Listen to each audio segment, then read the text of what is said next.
First of all good morning to all of you. तो next lecture है हमारा irrigation engineering का lecture 7, वो है unit 3 river its training and diversion headworks. तो डाइवर्जन हेडवर्क्स DSW ये वर्ड आपने पहले ही पढ़ा था जब मैं आपको बता रहा था इरिगेशन एफिशिएंसीज के बारे में। तो इरिगेशन एफिशिएंसीज में आपने देखा था हम रिवर से कैनाल को निकाल रहे थे, ठीक है।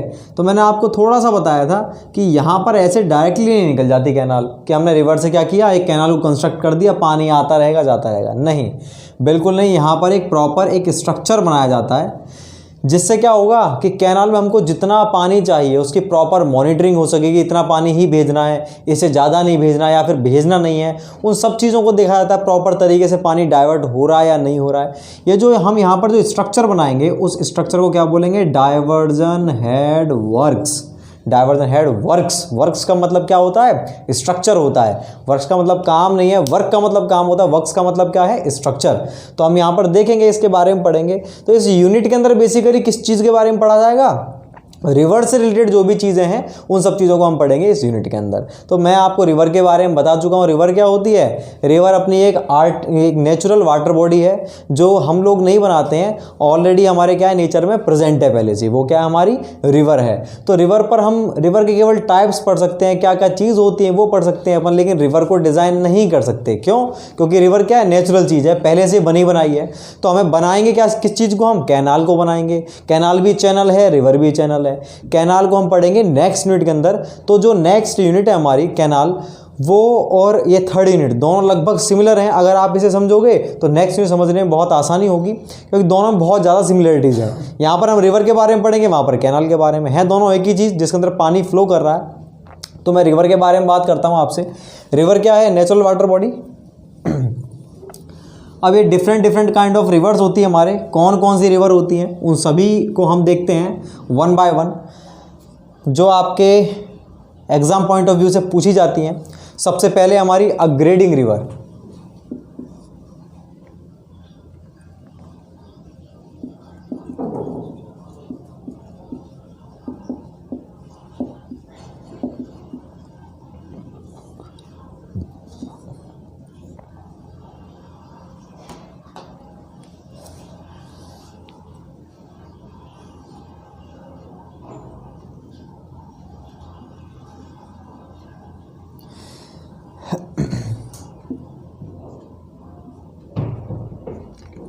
देखो भाई, अपग्रेडिंग रिवर कौन सी है।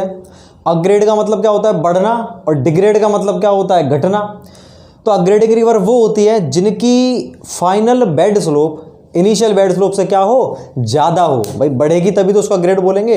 बेड स्लोप में आपको बता चुका हूँ कि हमारी रिवर है, रिवर का एक तो होता है बॉटम, एक होती है साइड। तो देखो ये हमारी रिवर है, मान लीजिए इस तरह से रिवर है, तो ये कौन सी स्लोप है हमारी, साइड स्लोप। लेकिन रिवर बिल्कुल ऐसी हॉरिजॉन्टल तो रहेगी नहीं, कहीं ना कहीं डिक्लाइन होगी। तो ये कौन सी है इसकी स्लोप, ये होगी हमारी कौन सी स्लोप, इसकी बेड स्लोप। तो दो स्लोप होती है इसकी, साइड स्लोप और बेड स्लोप। हम बात कर रहे हैं बेड की। अगर जो रिवर की जो बेड स्लोप है, ये जो बेड स्लोप है, आगे आगे जैसे जैसे क्या हो रहा है, इनिशियल और फाइनल, इस शुरुआत में तो ऐसी थी और बाद में कुछ समय बाद ऐसी हो गई, ठीक है। तो अगर उसकी इनिशियल बेड स्लोप तो कम है और बाद में धीरे धीरे उसकी जो स्लोप है वो बढ़ती जा रही है, और फाइनल बेड स्लोप क्या हो गई, इनिशियल बेड स्लोप से ज़्यादा है, तो उस रिवर को हम क्या बोलेंगे, अपग्रेडिंग रिवर। तो इन दोनों में इनिशियल स्लोप कौन सी होगी, ज़्यादा कौन सी स्लोप है, ये ऊपर वाली स्लोप ज़्यादा है, तो ये क्या कहलाएगी हमारी फाइनल बेड स्लोप। ये हमारी फाइनल बेड स्लोप। और ये कौन सी है नीचे वाली, ये है इनिशियल बेड स्लोप। तो आप देखिए वो रिवर जिसमें final bed slope initial bed slope से अधिक है क्या कहलाएगी, अपग्रेडिंग रिवर। अब अपग्रेडिंग रिवर के अंदर क्यों होगी ये फॉर्म, तो अपने पास दो फिनोमेना आते हैं जो हम पढ़ चुके हैं ऑलरेडी। एक तो सिल्टिंग और दूसरा स्काउरिंग। अब आप बताइए कि ये सिल्टिंग के कारण बनेगी या फिर स्काउरिंग के कारण। भाई कोई चीज़ जम रही है इसके ऊपर तभी तो फॉर्म हो रही है। ये रिवर कब फॉर्म होगी, जब इसमें कोई चीज़ जमेगी। जमने का मतलब क्या है? सिल्टिंग। तो ये अग्रेडिंग रिवर किस चीज़ के कारण फॉर्म होती है? सिल्टिंग कारण। यहीं से क्वेश्चन बनता है कि aggrading river are form due to silting, scouring, both, none of these. किसके कारण होती है ये? सिल्टिंग के कारण। और कौन सी होती है? इसमें इनिशियल फाइनल से ज़्यादा हो, फाइनल इनिशियल से ज़्यादा हो, दोनों बराबर हो, इनमें से कोई नहीं तो क्या होगी? Final bed slope initial bed slope से अधिक है। ये रिवर कौन सी होती है? हमारी अग्रेडिंग रिवर। तो ये पहला टाइप था अग्रेडिंग रिवर। उसके बाद फिर मैं आपको सेकंड बताता हूँ। सेकंड कौन सी है? सेकंड है डिग्रेडिंग रिवर। डिग्रेड का मतलब क्या होता है? घटना। डिग्रेड का मतलब क्या है? घटना। तो डिग्रेडिंग रिवर कौन सी होगी? इसका जस्ट अपोजिट, वो रिवर जिसकी initial bed slope final bed slope से अधिक हो। तो अपोजिट हो जाएगा इसमें। ये तो कौन सी हो जाएगी? Final bed slope. और ये कौन सी हो जाएगी? Initial bed slope. मतलब पहले तो स्लोप क्या थी? ज़्यादा थी, लेकिन बाद में फाइनली क्या होगी? इसकी स्लोप कम हो गई। कम क्यों हो जाएगी? स्काउरिंग के कारण। भाई कोई चीज़ इसमें से हटेगी, धीरे धीरे हटेगी, हटते हटते हटते हटते तब जाकर के घटती जा रही है, ठीक है, तभी तो इसकी स्लोप क्या हो जाएगी? कम हो जाएगी। तो हमारी ये तो थी फाइनल बेड स्लोप और ये थी इनिशियल। इनिशियल से क्या होता रहा? उसके अंदर स्काउरिंग होती रही, हटते रहे, इरोडेशन जिसे बोलते हैं अपन, तब जाकर के इसकी फाइनल बेड स्लोप क्या हो गई? इससे कम हो चुकी है। इस रिवर को हम क्या बोलेंगे? Degrading river. तो डिग्रेडिंग रिवर क्लियर है क्या होती है? डिग्रेडिंग रिवर कौन सी होती है? जिसकी final bed slope initial bed slope से कम हो, ठीक है ना, उसे क्या बोलेंगे? डिग्रेडिंग। वही दो क्वेश्चन बनते हैं कि डिग्रेडिंग रिवर क्यों फॉर्म होती है? ड्यू टू स्काउरिंग या फिर सिल्टिंग। ये किसके कारण होती है? स्काउरिंग के कारण। और हमारी अग्रेडिंग रिवर किसके कारण फॉर्म होती है? सिल्टिंग के कारण। तो ये दोनों चीज़ें हैं। उसके बाद एक और हमारा टाइप आता है रिवर के अंदर। वो कौन सा टाइप है? Third, braided river.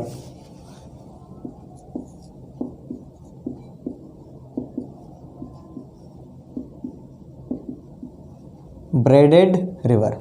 Braided river क्या होती है? जब हमारे किसी भी कोई भी रिवर जो है एक से अधिक चैनल्स के रूप में बह रही है तो हम उसे क्या बोलेंगे? Braided river. जैसे आपने देखा होगा जो भी हमारी ट्रिब्यूटरी होती हैं, जहाँ पर पानी क्या है रिवर का? सी में मिलता है, या फिर डेल्टाइक रीजन होता है जहाँ पर डेल्टा बनता है बीच में, उस जगह पर क्या होता है कि रिवर जो है काफ़ी सारे छोटे छोटे चैनल्स में डिवाइड हो जाती है। जैसे मान लीजिए पहले तो ये एक सिंगल रिवर आ रही थी इस तरह से, लेकिन आगे जाकर के क्या हुआ? बहुत आगे पीछे से सिंगल रिवर आ रही थी, ये छोटे छोटे से चैनल्स में डिवाइड हो गई। ये बीच में क्या है? ये जगह है, ये पत्थर वगैरह कुछ भी आप मान लीजिए, पत्थर या मिट्टी का स्ट्रक्चर है जिस पर अपन स्टैंड हो सकते हैं, खड़े हो सकते हैं आराम से। तो पहले एक सिंगल रिवर आ रही थी, अब क्या है? ये छोटे छोटे चैनल्स में डिवाइड हो गई इस तरह से। तो इस प्रकार की रिवर को अपन क्या बोलेंगे? Braided river. तो ब्रेडेड रिवर क्या होती है? ये वो रिवर है जो एक से अधिक छोटे छोटे चैनल्स में डिवाइड हो जाती है, उसे हम क्या बोलेंगे? Braided river. तो ये होती है ब्रेडेड रिवर। ब्रेडेड रिवर के बाद में जो नेक्स्ट फोर्थ है वो कौन सी रिवर है हमारी? उसके बारे में देखते हैं।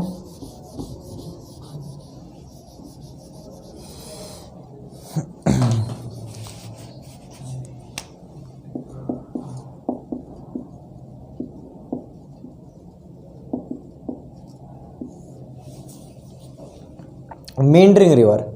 अब हम बात करते हैं मेंड्रिंग रिवर की। ये कौन सी रिवर होती है? भाई जैसे जैसे हमारी रिवर क्या नेचुरल वाटर बॉडी है, तो ये पानी ऑटोमेटिकली बहता है ग्रेविटेशनल फोर्स के कारण।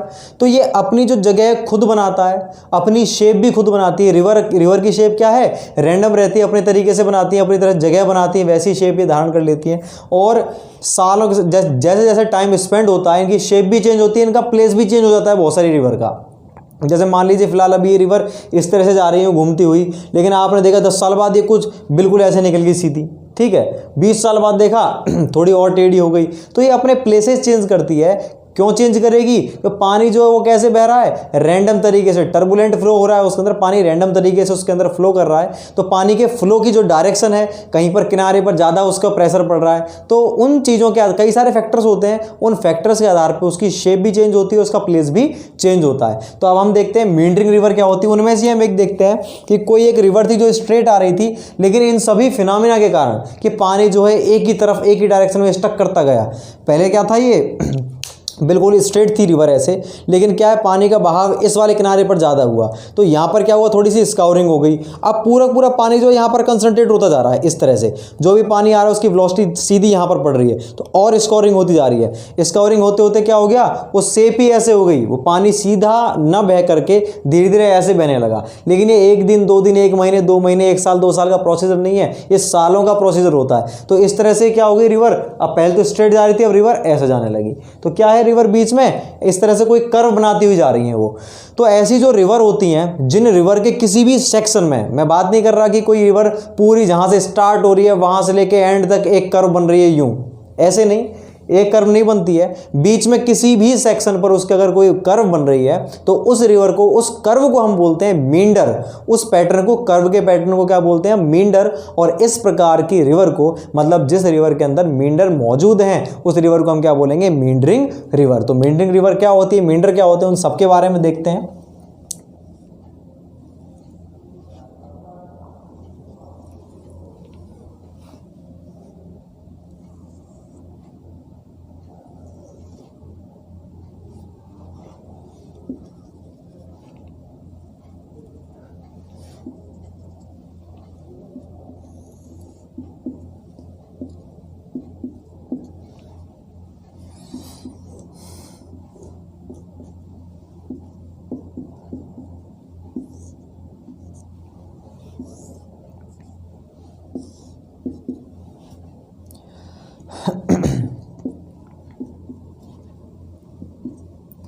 देखिए भाई, ये हमारी रिवर थी, तो इस रिवर में इस तरह से एक कर्व बन गई। इस कर्व को क्या बोलेंगे हम, एस कर्व। इस कर्व को क्या बोलेंगे, एस कर्व। क्यों कह रहे हैं इसको एस, क्योंकि इसकी शेप कैसी है, इंग्लिश का जो अल्फ़ाबेट है, इंग्लिश का जो लेटर है एस, उसकी तरह है, इसलिए अपन इसको क्या बोलते हैं, एस कर्व। तो किसी भी रिवर में, किसी भी रिवर के एल सेक्शन में एस कर्व का बनना क्या कहलाता है, मींडर। कि उसमें क्या बन चुका है, मींडर बन चुका है। इस एस कर्व को ही अपन क्या बोलते हैं, मींडर बोलते हैं। और जिस कर्व में मींडर मौजूद होता है उस कर्व को हम क्या बोलेंगे, मींडरिंग रिवर। जिस रिवर में मींडर मौजूद होता है उसे हम बोलेंगे मींडरिंग रिवर। तो ये होती है हमारी मींडरिंग रिवर। अब इस छोटे से टॉपिक से 4-5 क्वेश्चंस हैं जो इंपॉर्टेंट है, जो पूछे जाते हैं बेसिकली। तो उन सभी क्वेश्चंस को हम 1 बाय 1 देखते हैं, कौन कौन से क्वेश्चन होते हैं। सबसे पहले तो इसके अंदर पूछते हैं भाई कि पहली बात तो ये किस तरह से फॉर्म होती है, मैंने आपको बता दिया। पहले ये स्ट्रेट थी इस तरह से, मान लीजिए पहले क्या थी, ये स्ट्रेट थी, लेकिन पानी जो है उसका टर्बुलेंट फ्लो हो रहा है और वो किसी एक पॉइंट पर स्टक कर रहा है बार बार, ठीक है। तो सभी जो पानी है उस पॉइंट पर कॉन्सेंट्रेट हो गए। और ये 1 दिन 2 दिन का प्रोसीजर नहीं है, सारी चीज़ जो चल रही है वो नेचुरल चल रही है। मतलब जो फोर्स लग रहे हैं वो भी नेचुरल है भाई, ग्रेविटेशनल फोर्स के कारण फ्लो हो रहा है, तो सारा का सारा क्या है, नेचुरल है। और इसके अंदर पानी बिल्कुल सीधे बह रहा था, वो भी नेचुरल बह रहा था। ये जो फोर्सेज लगेंगे वो भी नेचुरल फोर्सेज हैं, ठीक है। तो इस तरह से स्टक करते करते करते करते उस पानी ने अपनी एक अलग जगह बना ली। अब पूरा पूरा वाटर जो है, पहले तो एक छोटी सी चैनल बनाएगा ऐसे, और वो धीरे धीरे वो चैनल क्या है, बड़ी होती चली जाए। अब इसका पूरा जो स्थान है वही चेंज हो गया। अब ये जो इलाका था, ये तो यहाँ पर तो क्या हो जाएगी, सिल्टिंग, ये तो पूरा पूरा बढ़ जाएगा। और ये जो था इसका और होते होते अपने आप जगह बना लेगा। तो उसने क्या बना लिया, स्ट्रेट थी या फिर स्ट्रेट ना भी होकर के थोड़ी बहुत घुमावदार थी, वो ज़्यादा घुमावदार हो चुकी है। इस तरह से बनते हैं ये, इस तरह से फॉर्मेशन होती है इसकी एस कर्व की। अब इसमें देखो कर्व आपको दिख रही है 1, 2 और 3। इसमें एक चीज़ और होती है,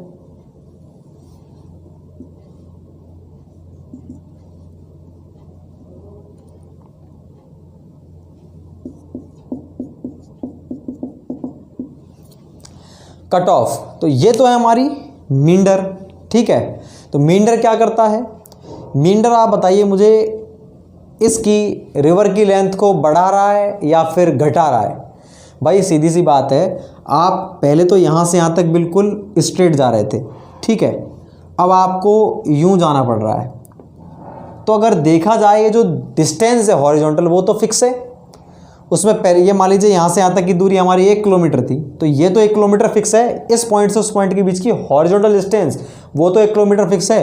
पहले तो आप हॉरिजॉन्टली जा रहे थे तो 1 किलोमीटर चलना पड़ रहा था, लेकिन अब आप ऐसे जाओगे उसी डिस्टेंस में तो 1 किलोमीटर से ज़्यादा चलना पड़ेगा। इसका मतलब क्या है, कि जो मींडर है, ये जो एस कर्व है, वो क्या कर रही है, हमारी रिवर की लेंथ को बढ़ा रहा है या घटा रहा है, ये रिवर की लेंथ को बढ़ाता है। अब क्या होता है कि जैसे ये एस कर्व बनी है, उस एस कर्व से फिर से स्ट्रेट भी बन जाती है, क्योंकि नेचुरल फोर्सेस लग रहे हैं और बहुत लॉन्ग टर्म प्रोसीजर होता है। तो क्या हुआ, पानी इस तरह से जा करके और यूं घूमेगा, तो पानी कहाँ पर स्टक कर रहा है, इस वाले पॉइंट पर पानी धीरे धीरे स्टक करेगा। ठीक है, स्टक करते करते क्या है, नीचे ही नीचे सीपेज होगा, मतलब पानी इस तरह से रिवर थी हमारी यूं, तो यहां से पानी क्या है, यूं स्टक कर रहा है, यूं स्टक करके जमीन में नीचे नीचे नीचे नीचे सीपेज होगा धीरे धीरे। अब वो सीपेज होता होता कहां पर पहुंच चुका है, उसके दूसरे एंड पर पहुंच चुका है। जब वो दूसरे एंड पर पहुंच जाएगा पानी, तो यहां से यहां तक तो इस वाले पोर्शन में तो बिल्कुल पानी है, इस वाले पोर्शन में भी पानी है, लेकिन यहां से यहां तक के पोर्शन में पानी प्लस में जो भी हमारी सॉइल है, दोनों चीजों का मिक्सर है।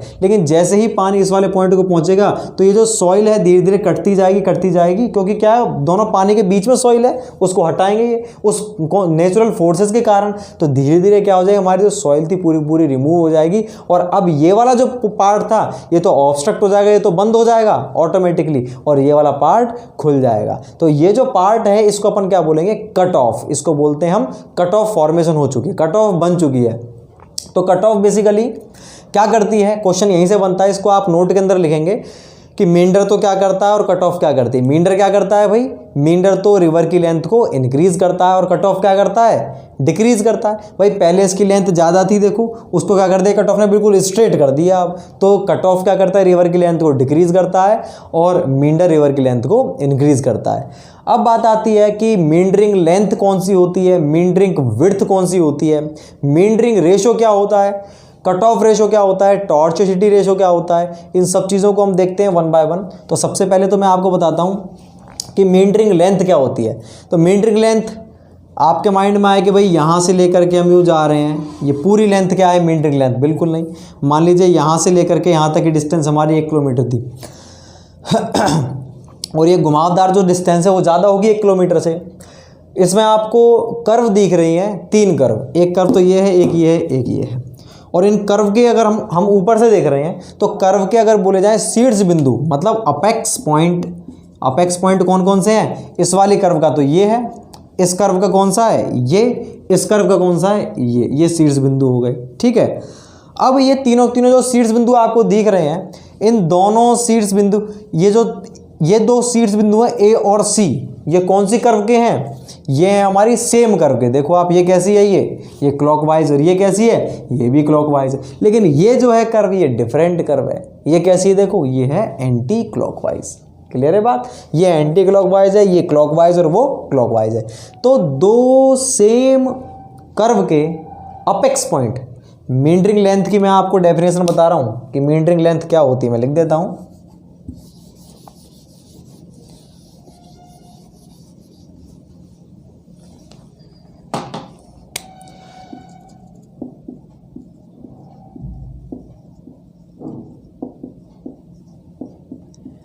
मींडरिंग लेंथ, इसको ML से डिनोट करते हैं। क्या होती है ये, 2 सेम कर्व के अपेक्स पॉइंट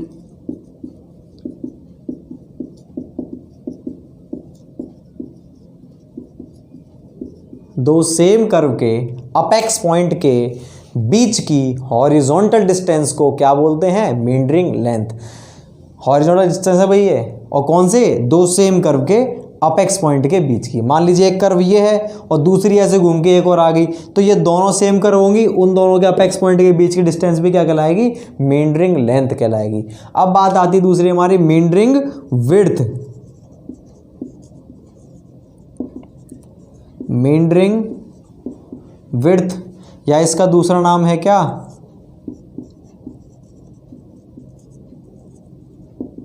मींडरिंग बेल्ट, इसलिए इसको क्या बोलते हैं शॉर्ट में, MB। तो मींडरिंग बेल्ट क्या होती है, आप देखो ये 2 डिफरेंट कर्व, एक कर्व तो ये है क्लॉकवाइज, ये एंटी क्लॉकवाइज, 2 डिफरेंट कर्व के अपेक्स पॉइंट के बीच की कौन सी डिस्टेंस है भाई, हॉरिजॉन्टल डिस्टेंस है। ये भी हॉरिजॉन्टल, हम ऊपर से देख रहे हैं, ये डिस्टेंस नहीं है, ये तो इंक्लाइंड हो जाएगी। कौन सी डिस्टेंस है ये, हॉरिजॉन्टल। ये इसकी लाइन अगर खींचे तो यहाँ तक आएगी, ये देखो, ये जो लाइन अगर हम खींचे तो यहाँ तक आएगी।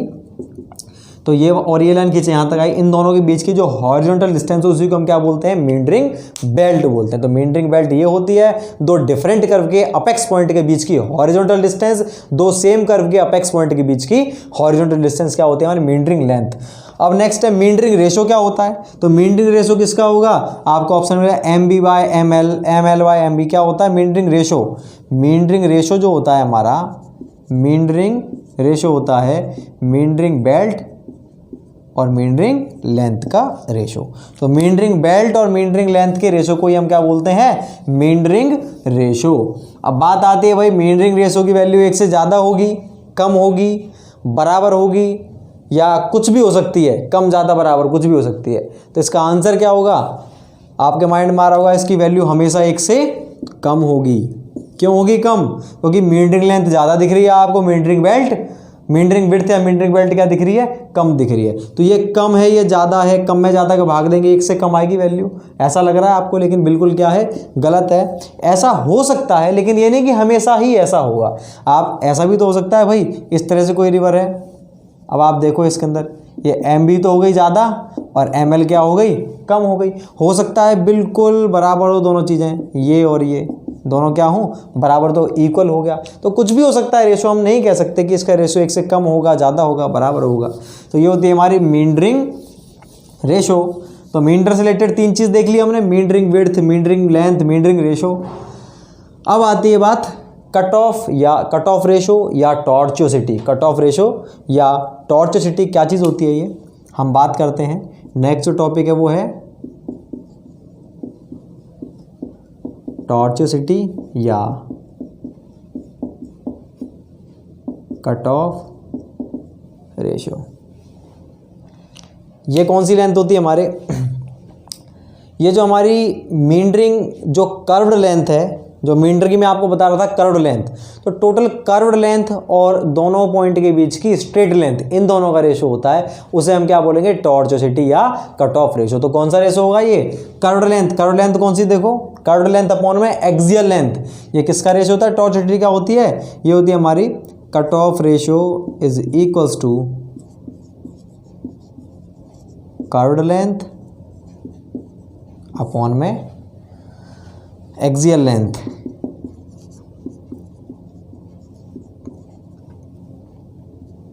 कर्व्ड लेंथ अपॉन में एक्सियल लेंथ। कर्व्ड लेंथ देखो आप, ये है इसकी कर्व, तो कर्व्ड लेंथ कौन सी होगी, ए से लेकर अगर मैं चलूंगा ABC, ये लेंथ कौन सी होगी, कर्व्ड लेंथ। और हमारी एक्सियल लेंथ कौन सी होगी, यहां से लेके यहां तक के पॉइंट की जो दूरी है उसे क्या बोलेंगे हम, एक्सियल लेंथ। अब आप बताइए कि टॉर्चोसिटी की वैल्यू विल ऑलवेज, भाई इसको चाहे आप टॉर्चोसिटी बोलो चाहे कट ऑफ रेशो बोलो, एक ही चीज़ है, इसकी वैल्यू हमेशा 1 से ज़्यादा होगी, कम होगी या बराबर होगी या कुछ भी हो सकती है।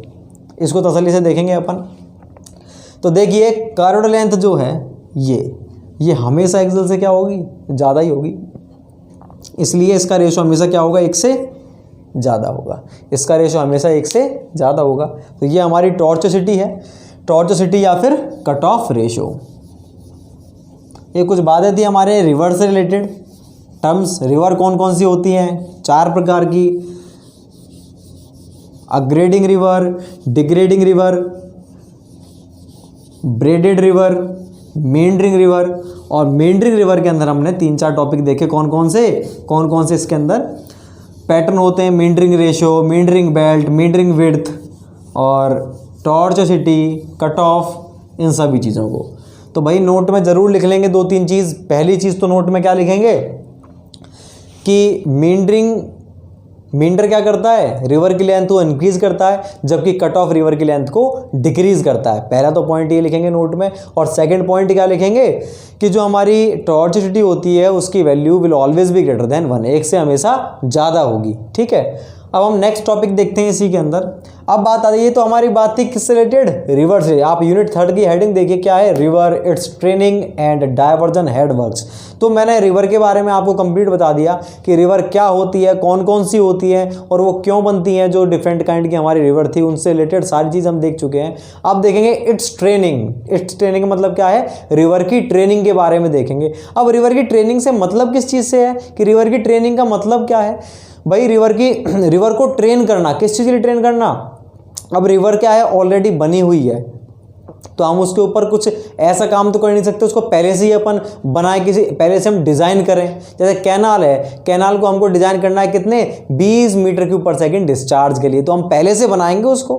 हम उसकी डेप्थ, विड्थ, रेस सारी चीज़ हम पहले से ही डिसाइड करेंगे उस डिस्चार्ज के अकॉर्डिंग, तब जा करके हम उसको बनाएंगे। पहले हम कॉपी पेन पे काम करेंगे, तब जब हमारे सारे पैरामीटर निकल जाएंगे और उस क्राइटेरिया को फुलफिल करेंगे, तब जा करके उसकी डिजाइनिंग मानी जाएगी और तब जा करके हम उसको कैनाल को कंस्ट्रक्ट करेंगे। ऐसे थोड़ी है कि हमने कैनाल बना दी 20 मीटर क्यूब पर सेकंड के लिए और बाद में हमने देखा कि नहीं ये तो कम डिस्चार्ज है, 25 के लिए बनानी चाहिए थी, डिस्चार्ज तो 25 मीटर क्यूब पर सेकंड आ रहा है, फिर 15 मीटर क्यूब पर सेकंड आ रहा है। फिर उसके अकॉर्डिंग बाद में जो भी डिस्चार्ज है उसके अकॉर्डिंग हम उस कैनाल को क्या कर रहे हैं, फ्लक्चुएट कर रहे हैं, कंपनसेट कर रहे हैं, चेंज कर रहे हैं। ऐसा बिल्कुल नहीं करेंगे हम पहले से ही फिक्स डिस्चार्ज और इन सब चीज़ों के लिए हम उसको डिज़ाइन करते हैं। लेकिन रिवर के अंदर क्या है, रिवर तो नेचुरल वाटर बॉडी पहले से बनी है, न जाने कितने सालों से बनी हुई है, तो उसमें तो हम ये चीज़ कर नहीं सकते कि भाई रिवर इतने क्यूमेक के लिए बनी थी, इतना ही क्यूमेक इसके अंदर आएगा, इससे ज़्यादा नहीं आ सकता। वो चीज़ तो हम कर नहीं सकते। लेकिन क्या कर सकते हैं, रिवर को हम ट्रेन तो कर सकते हैं। ट्रेन का मतलब क्या है, रिवर के अंदर हम कुछ ऐसे स्ट्रक्चर्स बना सकते हैं या कुछ ऐसी चीज़ कर सकते हैं जिससे कि रिवर की जो स्लोप है वो वैसी बनी रहे, रिवर की जो शेप है वो वैसी बनी रहे, उसमें डिस्चार्ज कॉन्स्टेंट रहे, जो भी चीज़ हम चाहते हैं वो चीज़ बनी रहे। तो उन चीज़ों को बनाए रखना ही क्या कहलाता है, हमारा रिवर की ट्रेनिंग। तो रिवर की ट्रेनिंग को अगर मैं डेफिनेशन दूं तो क्या होगी, जो रिवर है उसमें उसकी शेप को, स्लोप को, डिस्चार्ज को, वेलोसिटी को मेंटेन रखना, बनाए रखना ही क्या कहलाता है, रिवर की ट्रेनिंग कहलाता है। तो रिवर की ट्रेनिंग हम कैसे करेंगे, आपको शेप भी बना के रखनी है, उसकी स्लोप भी बना के रखना है, तो उसके लिए डिफरेंट ट्रेनिंग होती है। हर चीज़ के लिए अलग अलग स्ट्रक्चर्स बनाए जाते हैं। रिवर ट्रेनिंग के लिए कौन कौन से स्ट्रक्चर बनाए जाते हैं वो तो मैं आपको इससे नेक्स्ट टॉपिक में बताऊंगा। पहले तो मैं बताऊंगा आपको रिवर की ट्रेनिंग होती कौन कौन सी है, कितने प्रकार की रिवर की ट्रेनिंग होती है। तो यहाँ पर बेसिकली 3 रिवर ट्रेनिंग होती है हमारे। रिवर की ट्रेनिंग अपन 3 चीज़ों के लिए करते हैं, क्योंकि भाई रिवर जो है वो डिफरेंट है पूरे इंडिया के अंदर। कहीं पर तो पानी बहुत कम है, कहीं पर बहुत ज़्यादा है, कहीं पर मीडियम पानी है, कहीं पर क्या होता है कि पानी इस रिवर में तो मोस्टली बाढ़ आएगी हर साल, ऐसा भी होता है। कई जगह होता है कि भाई इसमें तो पानी सूख जाता है हर साल, तो हमको इतना लेवल बना के रखना है। और कुछ ऐसी होती हैं जो नॉर्मल रहती है, जिसके अंदर बेस फ्लो का मतलब क्या होता है, पेरेनियल रिवर होती हैं। पेरेनियल का मतलब क्या है हमारा, 12मासी नदियाँ। तो 12मासी नदियों में क्या होता है एक्चुअल में, कुछ पानी की डेप्थ ऑलवेज मेंटेन रहती है कि इतना पानी जो है वो तो रहेगा ही रहेगा पानी के अंदर। तो वो जो बेस फ्लो बना हुआ है वो कांस्टेंट रहता है। अब हो सकता है वो बेस फ्लो जैसे मैं आपको बना के दिखाऊं, मान लीजिए ये हमारी रिवर का क्रॉस सेक्शन है और इतना पानी रिवर के अंदर है पहले से, मतलब इतना पानी 12 महीने चलता रहता है, ठीक है। तो कुछ रिवर तो ऐसी होंगी जिसमें, और इसको अपन क्या बोलेंगे, इसको अपन बोलते हैं बेस फ्लो। कुछ रिवर ऐसी होती हैं जिनमें बेस फ्लो मेंटेन रहता है, कुछ ऐसी होती हैं जिसमें बेस फ्लो भी क्या हो जाता है भाई, कम हो जाता है, इतना सा रह गया बस, जिनमें बेस फ्लो कितना रह गया, कम हो गया किसी सीजन में। और कुछ रिवर ऐसी रहेंगी, तो फर्स्ट टाइप की रिवर कौन सी थी हम वो भी देखेंगे अभी। और कुछ रिवर ऐसी होती है जिनमें बारिश वगैरह हुई तो बाढ़ आ जाती है, मतलब बेस फ्लो से भी ऊपर पानी पहुंच गया, ये देखो इतना पानी आया। इसको क्या बोलेंगे हम, ये जो एक्स्ट्रा जो पानी आया है इसको हम बोलेंगे फ्लड। बात क्लियर है। तो ये हमारा बेस फ्लो था जो उसके अंदर पहले 12 मास ही चल रहा था। तो हमारी 3 प्रकार की रिवर हो गई एक तरह से। कौन कौन सी, एक तो वो होगी जिसमें बेस फ्लो क्या है, बिल्कुल घट जाता है, ठीक है, ये बहुत कम हो गया तब भी दिक्कत है। क्यों दिक्कत है भाई, हम उस रिवर के द्वारा क्या कर रहे थे, ट्रांसपोर्टेशन कर रहे थे। ट्रांसपोर्टेशन कैसे, 2 जिलों के बीच में रिवर थी वो, और उन दोनों जिलों के बीच में और कोई हमारे पास मीडियम नहीं है, और कोई मीडियम जैसे हमारे पास ना तो वहाँ पे कोई सड़क है और ना ही कोई रेलवे है, कोई सा भी मार्ग नहीं इन दोनों में से। तो चीज़ों का या तो पैसेंजर बोला जाए या लगेज बोला जाए, उसका ट्रांसपोर्टेशन किसके माध्यम से हो रहा था? बोट्स, जहाज, इनके थ्रू हो रहा था। और ये जो नदियाँ थी 12मासी थी। अब इसमें पानी का लेवल क्या है? घटते घटते घटते घटते घटते घटते बहुत कम रह गया, बेस फ्लो बहुत कम रह गया। अब बहुत कम पानी, बिल्कुल ही पानी खत्म हो जाएगा, सूख जाएगी अगर वो, तो उसके अंदर नाव चल पाएगी क्या? बिल्कुल नहीं चल पाएगी। क्या करें फिर? तो उसके लिए अपन को क्या करना पड़ता है? कुछ ट्रेनिंग करनी पड़ती है। ट्रेनिंग का मतलब क्या होता है? कुछ ऐसे स्ट्रक्चर्स बनाने पड़ेंगे जिससे कि उसके अंदर उतना पानी की डेप्थ तो बनी रहे। तो पहली काइंड की रिवर तो ये हो गई हमारी। कौन सी हो गई? जिसमें पानी बहुत कम हो जाता है, बेस फ्लो ही कम हो जाता है। और दूसरी कौन सी होती हैं? दूसरी वो होती हैं जिनमें बेस फ्लो लगभग बराबर रहता है 12मासी। बारिश आ जाती है तो थोड़ा बहुत बढ़ जाता है, बाकी थोड़ा बहुत नहीं बढ़ता। ऐसा कहाँ किस केस में मिलेगा आपको?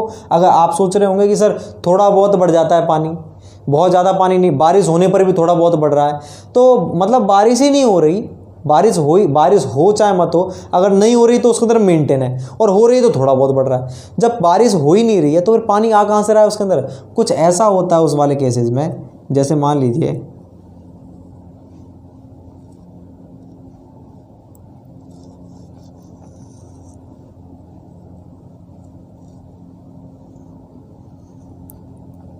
कुछ इस तरह से फॉर्मेशन है।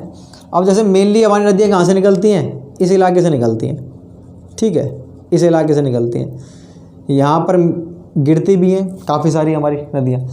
तो देखो जैसे कि यहाँ से कोई नदी इस तरह से निकली, गंगा मान लीजिए आप, इस तरह से निकली और वो यूपी वगैरह से, उत्तराखंड यूपी वगैरह से होते हुई और यहाँ पर मिल चुकी है ये नदी, ठीक है। तो अब देखो यहाँ पर अगर बारिश हो रही है बहुत ज़्यादा, मैं तो एग्जांपल दे रहा हूँ बस, अगर यहाँ पर बहुत ज़्यादा बारिश हो रही है तो पानी तो यहीं से इनिशिएट हो रहा है, तो यहाँ मिल रहा है पानी। अब बारिश यहाँ पर हो चाहे मत हो, लेकिन इस नदी के अंदर पानी तो पहुँचेगा कि नहीं पहुँचेगा? बिल्कुल पहुँचेगा पानी। तो यही बात है, इसके अंदर जो बेस फ्लो है वो मेंटेन है। लेकिन इस जगह की बात करें तो इस जगह पर बाढ़ आ सकती है। क्यों आ सकती है? यहाँ पर पानी पहले से था, बारिश हो गई तो बहुत ज़्यादा लेवल बढ़ गया पानी का। बात क्लियर है क्या नहीं?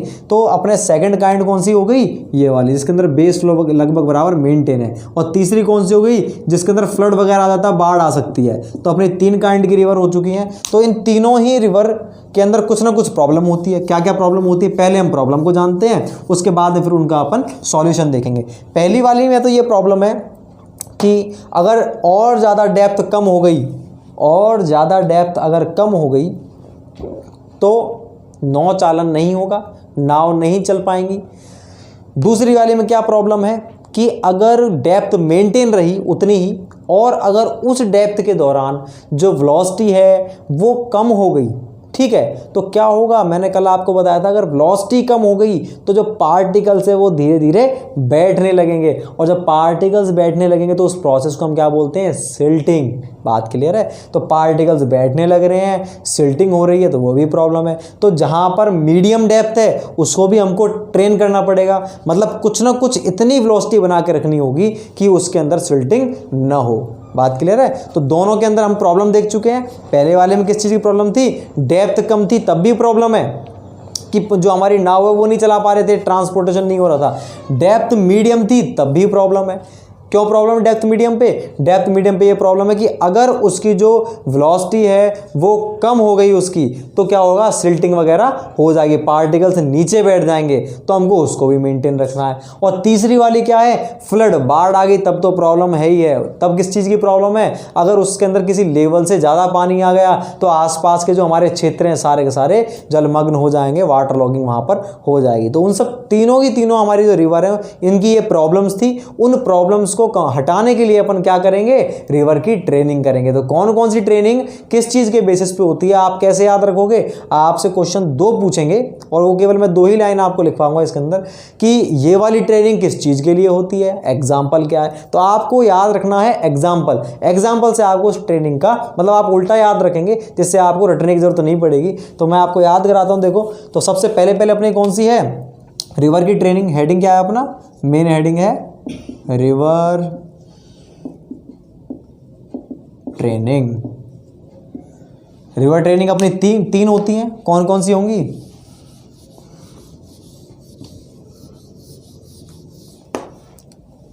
सबसे पहली होगी हमारी लो रिवर ट्रेनिंग। ठीक है, एक तो पूछता है कि लो रिवर ट्रेनिंग का दूसरा नाम क्या है, मतलब low river training is also known as, 4 option मिलेंगे आपको। तो ये ट्रेनिंग किस चीज़ के लिए होती है आप ध्यान रखें, आपको मालूम है, बता चुका हूँ इसकी प्रॉब्लम क्या होती है, आपको केवल प्रॉब्लम ध्यान रखनी, वही इसका एग्जाम्पल है कि अगर पानी की डेप्थ और भी कम हो गई तो क्या नहीं हो पाएगा, ट्रांसपोर्टेशन, नौचालन, नेविगेशन नहीं हो पाएगा। नेविगेशन का मतलब क्या है, नौचालन, ट्रांसपोर्टेशन। तो इसका एग्जाम्पल आपको ध्यान रखना, लो रिवर ट्रेनिंग किसके लिए करते हैं अपन, नेविगेशन के लिए। और ये कौन सी होती है, ट्रेनिंग फॉर डेप्थ। ये किसकी ट्रेनिंग होती है, डेप्थ की ट्रेनिंग। मतलब यहाँ पर अपन किस चीज़ को मेंटेन रखते हैं, डेप्थ को, कि कम से कम इतनी डेप्थ तो होनी चाहिए नाव चलाने के लिए, जहाज चलाने के लिए, तो उतनी अपन बना के रखते हैं कि उससे कम ना हो जाए। तो लो रिवर ट्रेनिंग फॉर डेप्थ। और एग्जांपल क्या है, किसके लिए करते हैं अपन ये लो रिवर ट्रेनिंग, नेविगेशन के लिए। बात क्लियर, तो आप उल्टा याद रखेंगे, नेविगेशन से आपके माइंड में क्या आएगा, डेप्थ आएगा कि उससे कम पानी होने पर अपनी क्या है, रिवर जो हमारी जहाज वगैरह है, ट्रांसपोर्टेशन नहीं हो पाएगा, उससे आपको क्या याद आएगा, लो रिवर ट्रेनिंग। सेकेंड अपना कौन सा है, मीडियम रिवर ट्रेनिंग। ये तो कम डेप्थ की थी। और इसके बाद में तीसरी हाई रिवर ट्रेनिंग। पहले मैं आपको हाई वाली बताऊंगा।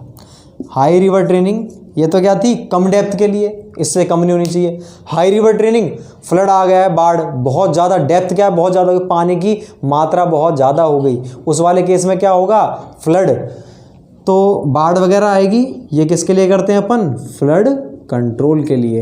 हाई से आपके माइंड में क्या आएगा, बाढ़ आ चुकी है, फ्लड कंट्रोल के लिए करते हैं अपन। इसको क्या बोलेंगे, ट्रेनिंग फॉर डिस्चार्ज।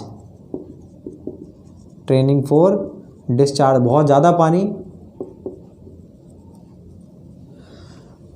दूसरी कौन सी थी हमारी, मीडियम रिवर ट्रेनिंग। अब देखो, ना तो पानी बहुत कम है और ना ही पानी बहुत ज़्यादा है, ना तो कोई प्रॉब्लम आ रही है कि नाव नहीं चल पाएंगी, ठीक है, और ना ही ऐसी प्रॉब्लम आ रही है कि पानी बहुत ज़्यादा है कि बाढ़ आ गई है। दोनों ही का जब मीडियम है तो सही होना चाहिए। इन दोनों में तो प्रॉब्लम समझ में आ रही है। जब मीडियम, पानी की डेप्थ बिल्कुल मीडियम है, तब तो कोई प्रॉब्लम होनी नहीं चाहिए, फिर भी प्रॉब्लम हो रही है, हम उसकी ट्रेनिंग क्यों कर रहे हैं। जब मीडियम डेप्थ होगी वाटर की, उस वाले केस में क्या प्रॉब्लम हो रही है, अगर मीडियम डेप्थ वाले केस में उस पानी की वेलोसिटी अगर कम है तो क्या होंगे, जो पार्टिकल्स है वो बॉटम में सेटल कर जाएंगे, और बॉटम में सेटल करेंगे तो क्या होगा, सिल्टिंग होगी। तो कौन सी प्रॉब्लम उत्पन्न होगी हमारी, सिल्टिंग प्रॉब्लम। तो ये किस चीज़ की होगी हमारी ट्रेनिंग फॉर वेलोसिटी। ये होती है ट्रेनिंग फॉर वेलोसिटी। तो तीनों चीज़ें क्लियर है आपको। लो से आपके माइंड में नाव आनी चाहिए, हाई से बाढ़, और मीडियम से सिल्टिंग। बस इससे अपन इनके दूसरे नाम देख सकते हैं, ट्रेनिंग फॉर डेप्थ। इसमें 100 चीज़ लिखने की जरूरत नहीं है, बस यही क्वेश्चन पूछता है। Low river training is also known as training for depth, training for velocity, training for discharge, training for power. 4 चीज़ पूछेगा आपसे, उनमें से आप चूज करेंगे। नेविगेशन के लिए कौन सी ट्रेनिंग की जाती है, लो रिवर ट्रेनिंग। या सिल्ट कंट्रोल के लिए कौन सी की जाती है, सिल्ट कंट्रोल आएगा, sorry, silt control. Silt control के लिए कौन सी करते हैं अपन, मीडियम रिवर ट्रेनिंग। और फ्लड कंट्रोल के लिए हाई रिवर ट्रेनिंग। ठीक, तो ये कुछ हमारी रिवर ट्रेनिंग थी। अब हम बात करेंगे कि रिवर ट्रेनिंग के कौन कौन से स्ट्रक्चर होते हैं। ठीक है, रिवर ट्रेनिंग के स्ट्रक्चर्स के बारे में बात करेंगे, कौन कौन से स्ट्रक्चर होते हैं। मतलब ये रिवर की ट्रेन करने के लिए, रिवर को बनाए रखने के लिए, इनमें शेप, स्लोप, सारी चीज़ें, हम कौन कौन से स्ट्रक्चर बनाते हैं रिवर के आसपास या रिवर पर। River training structures, river training structures कौन कौन से हैं भाई। सबसे पहला है मार्जिनल बंड या लीवी या एम्बैंकमेंट। तीनों का मतलब एक ही है, क्या होता है मार्जिनल बंड का मतलब? देखो, रिवर ट्रेनिंग स्ट्रक्चर्स में हमारे आता है सबसे पहला मार्जिनल बंड, लीवी या एम्बैंकमेंट। तो मैं आपको फर्स्ट यूनिट करा था, फर्स्ट लेक्चर में मैंने आपको बोला भी था कि लीवी वर्ड जो है आपको फिर से मिलेगा थर्ड यूनिट के अंदर, तो वही वर्ड है ये। तो वहाँ पर क्या होता था हमारा, जब मैं आपको पढ़ा रहा था इरिगेशन के जो डिस्ट्रीब्यूशन थे पानी के, कौन कौन से होते थे हमारे, फ्री फ्लडिंग, वाइल्ड फ्लडिंग, ठीक है, बॉर्डर फ्लडिंग, चेक फ्लडिंग, जो भी हमने देखा। तो बॉर्डर फ्लडिंग में आपने देखा था क्या करते थे हम, बीच बीच में लीवी बना दी। लीवी का मतलब मिट्टी की छोटी छोटी सी दीवार, जिसको मेड बोलते हैं लोकल लैंग्वेज में, वो हमने बना दी थी, तो उसको हम लीवी बोलते थे। यहाँ पर भी सेम चीज़ है, ये अर्थ की बनी हुई वॉल होती है। अर्थ मतलब मिट्टी, सॉइल की बनी हुई वॉल होती है ये, लेकिन अब इनकी हाइट क्या है, कुछ ज़्यादा होती है। तो हमारी जैसे मान लीजिए रिवर ऐसे है, तो रिवर के पैरेलल में बनाते हैं, हमने रिवर के पैरेलल में ये बना दी इस तरह से, ठीक। तो हमने रिवर के पैरेलल में ये दीवार बना दी। कहाँ पर बनाएंगे, पूरे सेक्शन पर बनाएंगे क्या? बिल्कुल नहीं। मैंने आपको बताया था कि हमें क्या करना है, रिवर पर हम कुछ और कार्यस्थानी तो कर नहीं सकते। हम रिवर ऑलरेडी बनी हुई है, डिज़ाइन तो हम कर नहीं सकते, डिज़ाइन पहले से किया हुआ है। तो हम क्या करते हैं, इसके ऊपर ट्रेनिंग करते हैं। तीसरा वाला जो केस था, फ्लड वाला केस, तो हमें मालूम है रिवर इस तरह से जा रही है, और ये तो ज़रूरी नहीं है कि जहाँ से भी रिवर गुजर रही है उसके दोनों तरफ क्या है, शहर हो, गांव हो, ऐसा नहीं होगा। स्ट्रेच में बहुत सारी जगह ऐसी भी होगी जहाँ पर कुछ भी नहीं है, पॉपुलेशन नहीं है, और बहुत सारी जगह ऐसी होगी जहाँ पर डेंस पॉपुलेशन है। तो हमें मालूम है कि कभी बाढ़ आई तो इस जगह पर दिक्कत हो सकती है। मान लीजिए रिवर यहाँ से स्टार्ट हुई हमारी इस तरह से, और ये बीच में यूँ जा रही है, बिल्कुल यहाँ पर कोई पॉपुलेशन नहीं थी, लेकिन इस जगह कोई गांव बसा हुआ है, ठीक है, यहाँ पर घर बने हुए हैं, पॉपुलेशन है। तो हम सोच रहे हैं कि भाई अगर पानी इसके अंदर कभी बाढ़ आई तो ये बाढ़ क्या है, पानी यहाँ पर पूरे गांव में चला जाएगा, और यहाँ हर चीज़ की प्रॉब्लम होगी फ्लड के कारण। तो उस जगह पर हम क्या करते हैं, केवल उसी स्ट्रेच में, उसी लेंथ में हम रिवर के दोनों तरफ किनारों पर क्या बना देते हैं, दीवार बना देते हैं ऊंची ऊंची, और उन दीवार को ही हम क्या बोलते हैं, मार्जिनल बंड या लीवी। क्वेश्चन बनते हैं दो। पहला तो डायरेक्शन के आधार पर, डायरेक्शन के आधार पर बहुत पूछा गया है क्वेश्चन, ये यूपीएससी में भी और वैसे भी सिंपल सा क्वेश्चन है, ये एसएससी में पूछा गया है। क्या क्वेश्चन है कि दीवार marginal bund are constructed parallel to river direction, perpendicular to river direction, incline to river direction, ऐसे क्वेश्चन पूछते हैं। तो मार्जिनल बंड को कैसे बनाएंगे अपन, पैरेलल बनते हैं, रिवर डायरेक्शन के बिल्कुल पैरेलल। और दूसरा क्या क्वेश्चन बनता है इनके ऊपर कि इनका यूज़ क्या होता है, तो मार्जिनल बंड का यूज़ क्या है, केवल फ्लड को कंट्रोल करना। दोनों तरफ जो अपने पानी है फ्लड के दौरान इधर उधर ना चला जाए, फ्लड को कंट्रोल करने के लिए अपन क्या करते हैं, मार्जिनल बंड को बनाते हैं। तो ये चीज़ है मार्जिनल बंड की। मार्जिनल बंड बोलो, लीवी बोलो या एम्बैंकमेंट बोलो, इस चीज़ को मैं आपको बनाऊंगा भी। जो हमारा लास्ट टॉपिक रहेगा इस यूनिट का, डाइवर्जन हेड वर्क्स, वहाँ पर हम देखेंगे मार्जिनल बंड को देखेंगे वहाँ पर, ठीक है। तो मार्जिनल बंड के बारे में केवल ये दो ही पॉइंट हैं। ये अर्थ की बनी वॉल होती हैं, जिनको कहाँ पर बनाते हैं हम, पैरेलल बनाते हैं रिवर के, और क्या काम करती हैं, फ्लड को कंट्रोल करने का, पानी को आसपास के क्षेत्र में जाने से रोकती हैं। दूसरा जो है हमारा पॉइंट वो है गाइड बैंक। गाइड बैंक का मतलब क्या है, देखो गाइड बैंक का मतलब क्या होता है कि कुछ जगह पर, जैसे मान लीजिए ये हमारी रिवर है, इसकी चौड़ाई बहुत ज़्यादा है, इसकी चौड़ाई है मान लीजिए 30 मीटर, ठीक। अब क्या कर रहे हैं हम यहाँ से हमें एक ब्रिज को क्रॉस करवाना है इस रिवर के ऊपर से, तो जितनी ज़्यादा इसकी चौड़ाई है, ये जो स्पान है ब्रिज का वो भी उतना ही ज़्यादा होगा। पियर्स वगैरह जो हम यहाँ पर बनाएंगे उतने ज़्यादा लगाने पड़ेंगे हमको, ठीक है। तो हम क्या चाहते हैं कि हमें ये सारी चीज़ें इतनी ज़्यादा कंस्ट्रक्ट ना करनी पड़े as the point of safety के कंसर्न पे। तो क्या करते हैं, ऐसी जगह पे जहाँ पर कलवर्ट हो या ब्रिज हो, ऐसी जगह पर, केवल ऐसी लोकेशन पर, मतलब रिवर गुजर रही है और हमको कुछ भी बनाना है, या तो कलवर्ट बनाना है या ब्रिज बनाना है, ऐसी जगह पर हम क्या करते हैं, ये जो रिवर है उसकी विड्थ को कम कर देते हैं। कम कर देंगे तो इसकी जो लेंथ है वो ऑटोमेटिकली क्या हो जाएगी, कम हो जाएगी। तो कम कैसे हो जाएगी, कम कैसे करेंगे, कुछ नहीं, यहाँ पर हम क्या कर देते हैं, एक इस तरह से एक हमने वॉल बना दी, नीचे नीचे देखो ऐसे एक वॉल बना दी, ठीक है। अब आपने इस तरह से एक वॉल बना दी, तो अब आपको ये हो चुकी है रिवर। बाद में क्या है, रिवर को फिर से एज इट इज कर दिया, जितनी चौड़ाई थी पहले उतनी ही अब है बाद में।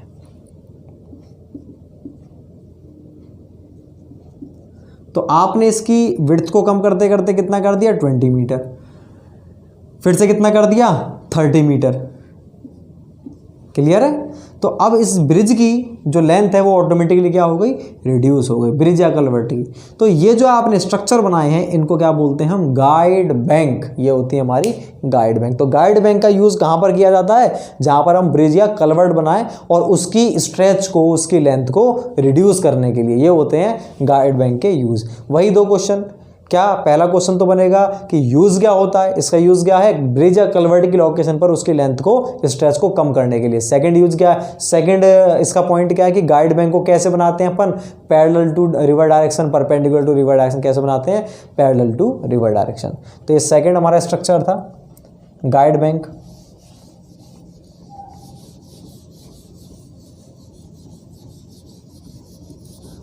नेक्स्ट है हमारा थर्ड जो रिवर ट्रेनिंग स्ट्रक्चर है वो है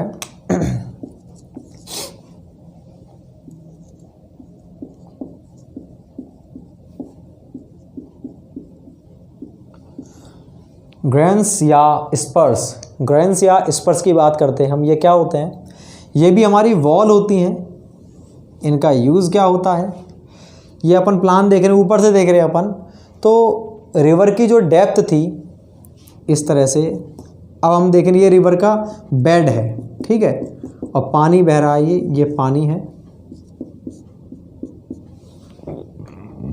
जो रिवर में पानी की डेप्थ है वो इतनी है, 5 फीट मान लीजिए। अब हमें क्या करना है, इस डेप्थ को थोड़ा सा इंक्रीज़ करना है। तो मैं यहाँ पर क्या करूँ, एक छोटी सी दीवार बना देता हूँ। क्या होगा, इससे पानी टकराएगा थोड़ा बहुत, थोड़ी बहुत धीरे धीरे क्या होगी, इसकी जो डेप्थ थी वो इंक्रीज हो जाएगी। और किया थोड़ी बहुत उसकी डेप्थ क्या हो जाएगी, बढ़ जाएगी। तो जो पहले जो डेप्थ थी इसकी, अब क्या हो चुकी, उसकी डेप्थ बढ़ चुकी है। तो ये जो मैंने स्ट्रक्चर बनाए हैं, दीवार बनाई है, उस दीवार को अपन क्या बोलते हैं, ग्रेन्स या स्पर्स बोलते हैं। अभी दीवार कैसे बनाएंगे मैं आपको फिजिकली बताता हूँ, किस तरह से बनाएंगे इस दीवार को। पहले एक पॉइंट मुझे याद आया इससे, वो आपको बताता हूँ। पहले मान लीजिए रिवर की डेप्थ कितनी थी, इतनी थी, ठीक है।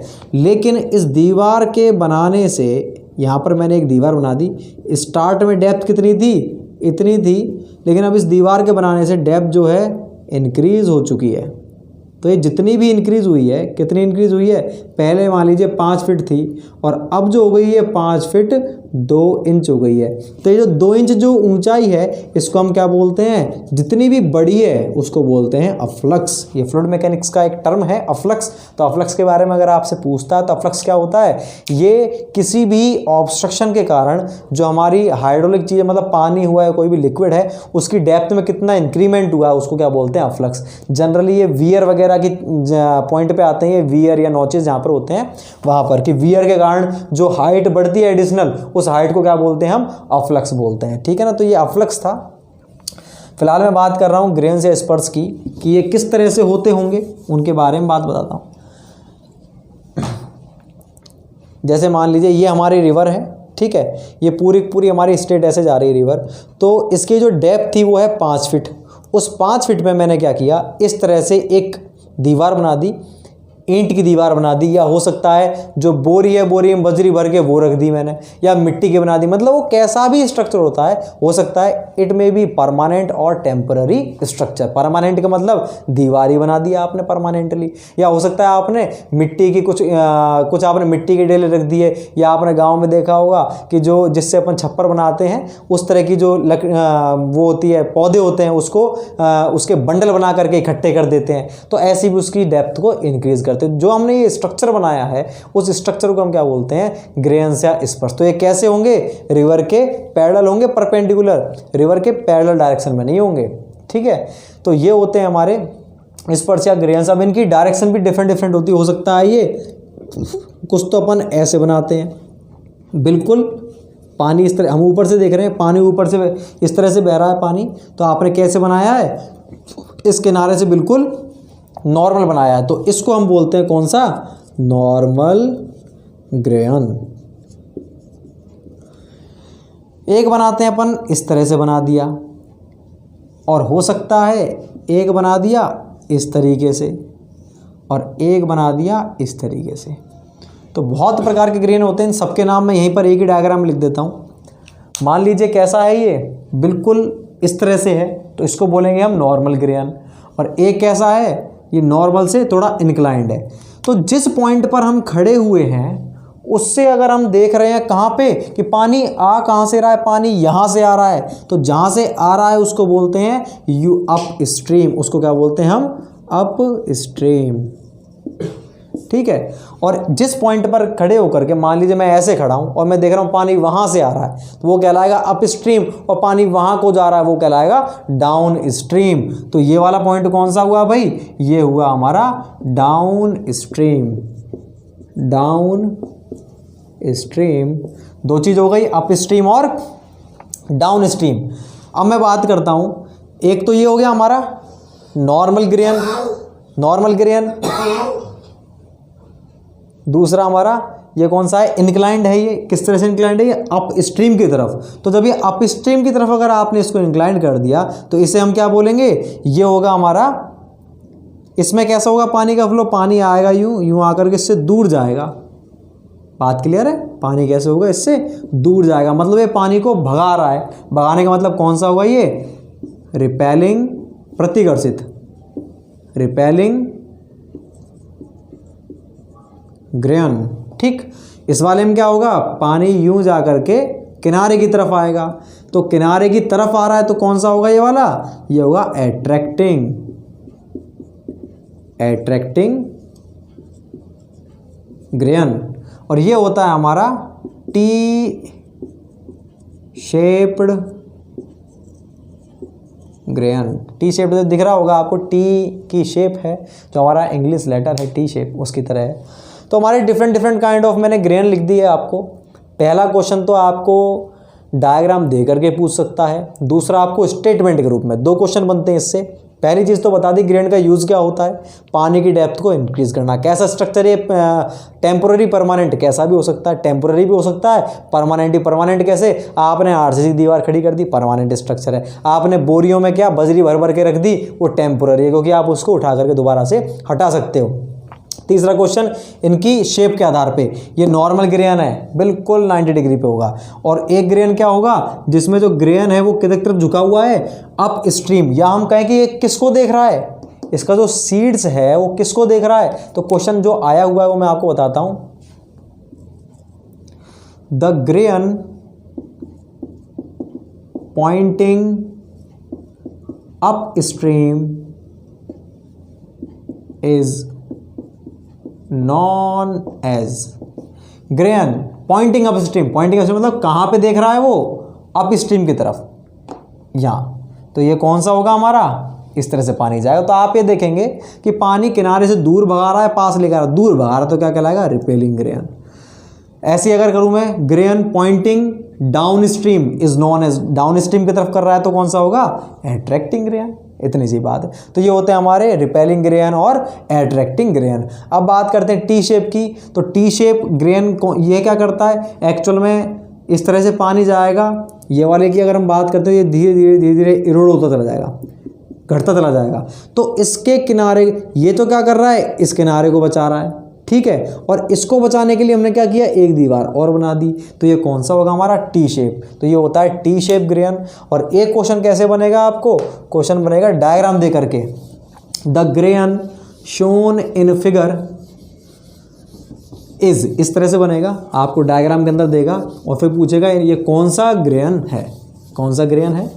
डायग्राम कैसे बनेगा, ये देखिए आप,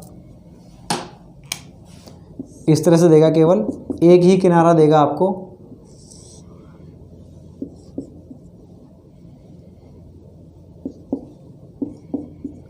अब देखो आपके माइंड में अपना जो डायग्राम था वो सेट है, और उसमें 4 ऑप्शन आए। कौन सा, नॉर्मल ग्रेन, रिपेलिंग, अट्रैक्टिंग और टी शेप्ड। टी शेप्ड का दूसरा नाम होता है डिकने है। कौन सा होगा इन चारों में से? आपके माइंड में वो सेट, तो आप क्या लगा दोगे? Repelling grain. बिल्कुल गलत है। इसमें देखो, इसमें क्या है, अप स्ट्रीम कौन सा है भाई? ये है, इधर की तरफ है अप स्ट्रीम, और डाउन स्ट्रीम किधर है? बिल्कुल कुछ भी हो सकता है। हम यहाँ पर खड़े हैं, देख रहे हैं पानी कहाँ से आ रहा है, उधर से आ रहा है, उसको क्या बोलते हैं? Up stream. उधर को जा रहा है डाउन स्ट्रीम, तो पानी ऐसे आएगा, ऐसे आकर के क्या होगा? किनारे की तरफ अट्रैक्ट होगा, तो इसलिए अपन इसको क्या बोलेंगे? ये देखो अट्रैक्ट हो रहा, तो कौन सा होगा ये? अट्रैक्टिंग ग्रेन, रिपेलिंग नहीं है। तो आप ध्यान से डायरेक्शन देखेंगे, तो आपको स्टेटमेंट के रूप में दे रहा है तो भी आप क्लिक कर सकते हो, स्टेटमेंट के रूप में नहीं दे रहा तो भी आप बता सकते हो। ठीक है, तो ये हमारे कुछ रिवर ट्रेनिंग स्ट्रक्चर्स थे जिनके बारे में हमने बात करी। इसके बाद इसका बचा लास्ट टॉपिक, डायवर्जन हेडवर्क्स, उसको करेंगे नेक्स्ट क्लास में। ठीक है, थैंक यू सो मच।